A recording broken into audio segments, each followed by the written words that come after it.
All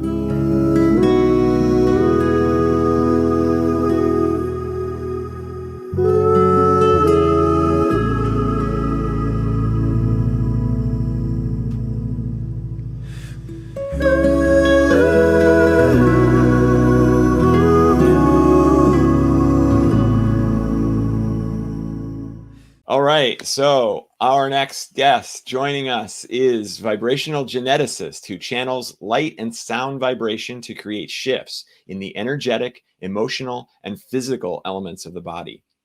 She spent 15 years working in the biotech industry as a microbiologist before beginning her awakening journey. And now she uses this scientific knowledge while working with her extra-dimensional support team to identify areas of imbalance, disease, and disharmony in the body. Here to awaken codes within our bodies that will allow us to hold a multidimensional focus and awareness is my friend, Jeilene Tracy. Hey. Hi, good morning. Can you hear me okay? Yes, yes. And for me, it's good noon. And for many other people, it's all over the place. Oh, yes. I should say good afternoon and good evening as well, depending on where you are. Yes, exactly. Well, okay. We're very excited to hear from you today. So please take it away, Jeilene. Okay. Thank you. Thank you so much for having me. It's such a pleasure to be here and to connect with all of you all over the world, wherever you are.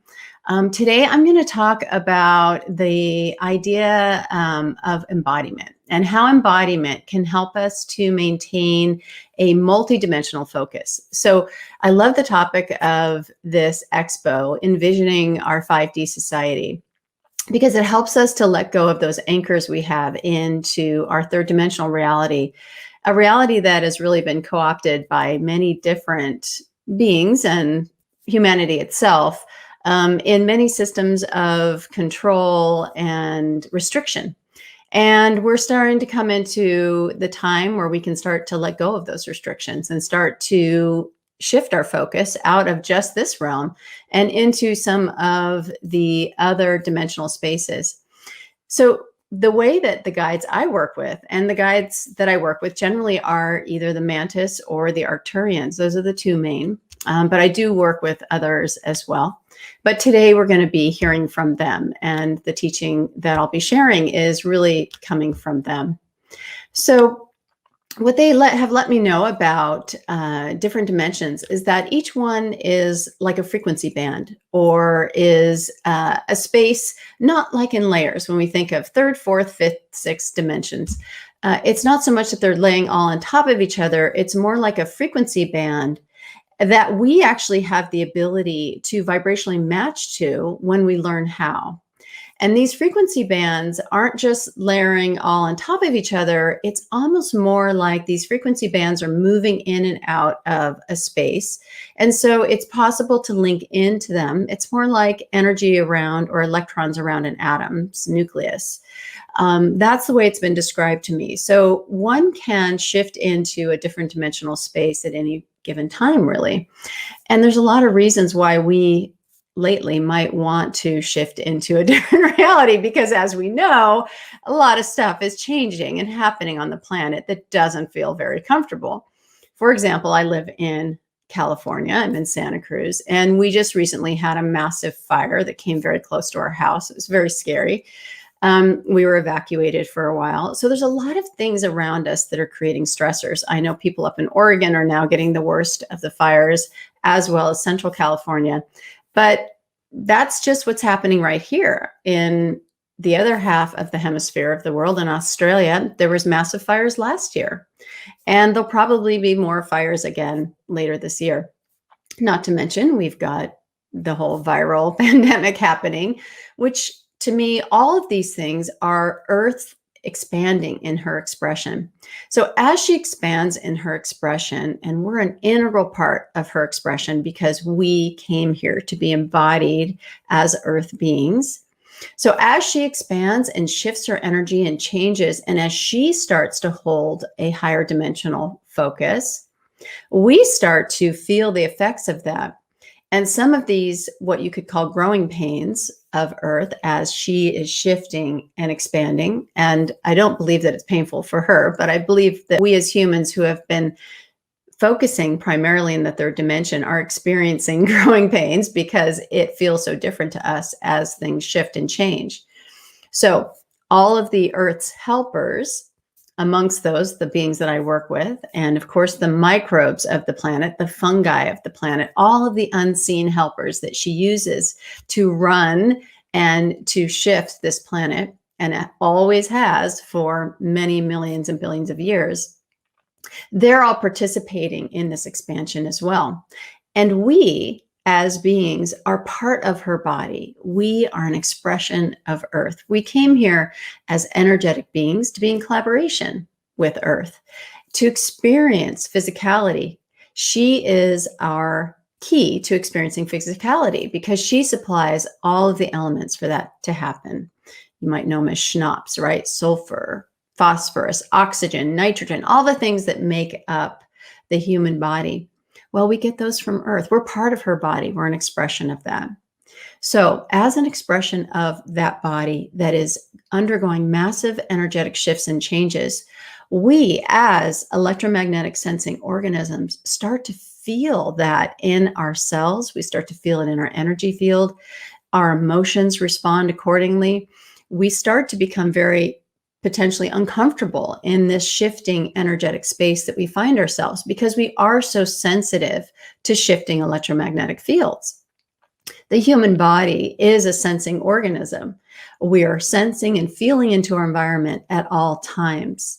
We don't necessarily always realize that we do that, and we don't always consciously participate in our environment, but we are nonetheless experiencing it and feeling deeply into our environment. Now, typically our environment has an effect upon us as the energy flows into the body. It moves in through the nervous system and directly into the brain. And the brain has this incredible ability to act as a supercomputer and catalog every experience we've ever had in this lifetime, and then match an information based on the vibration and the frequency of the information coming in through that electromagnetic field. And it matches into what it knows and what it's experienced before.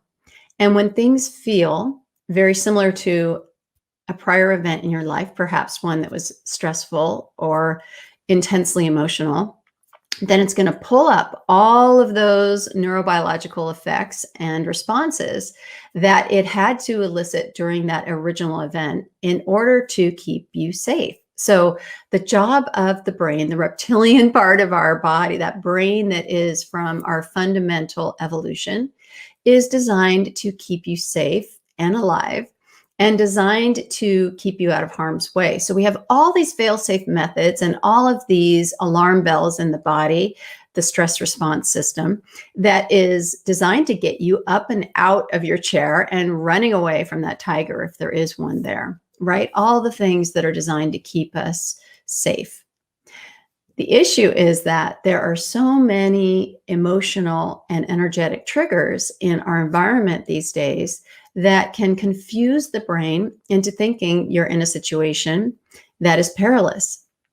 So what we need to do is start to become more consciously engaged in our environment so we can start to retrain the brain to let go of those old stories, and we can start to release the emotional ties into those past events so that we can start to operate in our environment from a place of neutrality.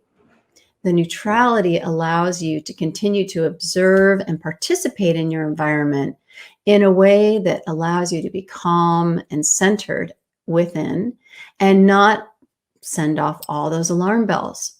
So in essence, what we're doing is we're taking the reins away from the brain and we're delivering them to the heart so that your higher self and your heart can start doing the driving of your perception of your current reality.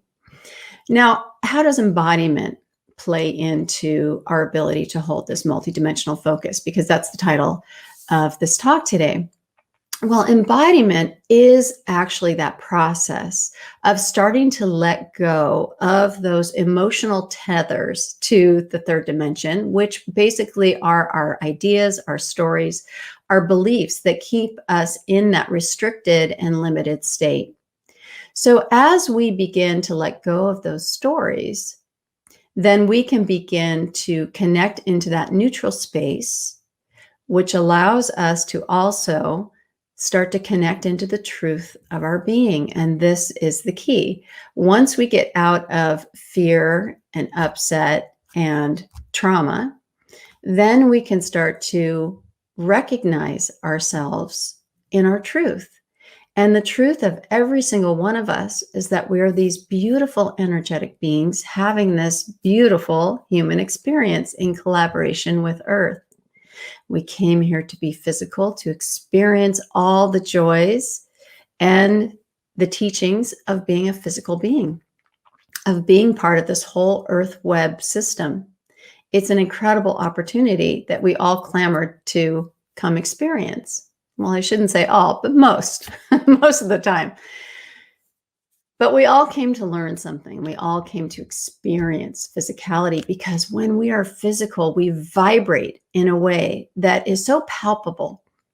It's not something we can feel viscerally when we are on the other side or when we're in higher dimensions. In the third dimension, connected to Earth, you have this ability to truly feel the resonance of emotions flowing through your body. You can feel it in every cell. And that's something that, although you may have associated that with trauma, it's actually a superpower.